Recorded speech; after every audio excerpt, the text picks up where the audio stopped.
They told me the wax museum was an easy gig, just make rounds and keep the place locked up. But on my second night, I noticed the pianist in the Victorian room had shifted, fingers a millimeter closer to the keys.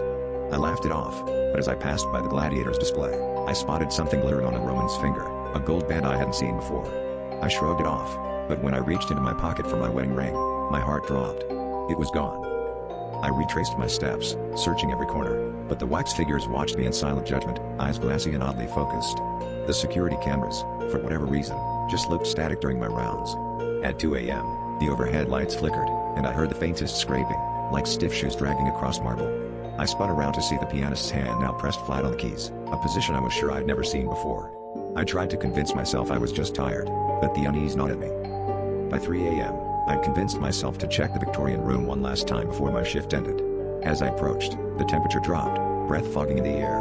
The pianist's head was now tilted, eyes fixed directly at me, and his wax lips seemed to curl into the faintest grin. My ring leaned on his finger, unmistakably mine, etched with my initials inside the band.